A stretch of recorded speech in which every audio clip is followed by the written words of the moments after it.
I want to circle back to the gang problem you talked about. How did that impact your students? And when do you think that kind of fell off? So when I got here in 93, in 92, they had a shooting at our school.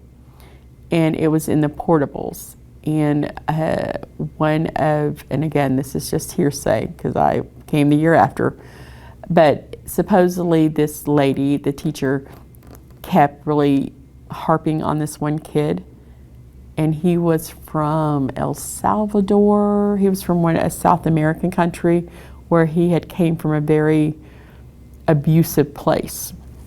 So they were in our language center.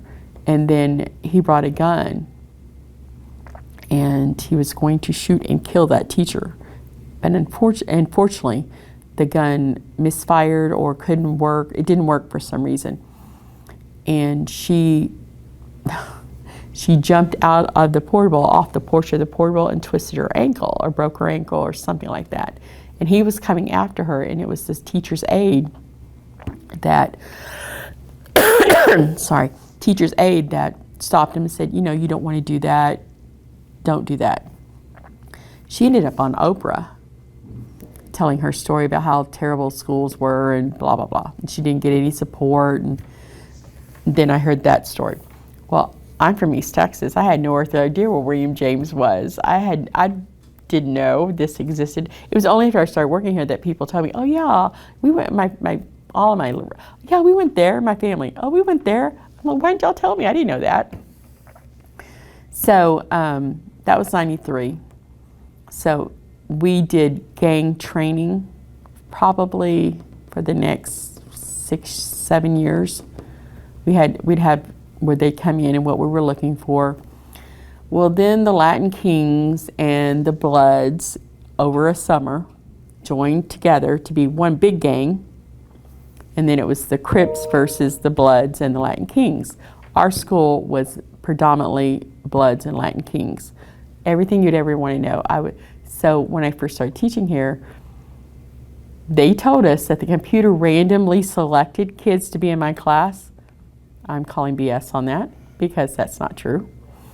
Because why is it I have every Latin King member in one class? And I had a kid, his name was Vincent, and he'd go, oh, miss, every day. Oh, miss, you got a pencil? I give him a pencil. Oh, miss, you got some white paper? Give him the white paper. Miss, you got a ruler? I go, yes. And he would walk in the room, he would sit at the back in the middle, and he would draw the same gang picture every single day. And it was a outline of a city with the crown, that was their symbol, the crown, with a crown. And he would draw it beautifully, beautifully. And as long as he was drawing, everybody else in the room did their work, and we were good. If he was not there or he was having a bad day, then it was chaotic, and they wouldn't do it, and they would argue, and it was so bad. He used to go into the cafeteria and sit down, and his people, just like he was a mafia guy, his people would go through the line and bring their tray over, and he would just take off what he wanted from their tray, and he'd sit by himself, but everybody else would sit really close, but they were over there. He never interacted with them, but that's how it worked with Vincent.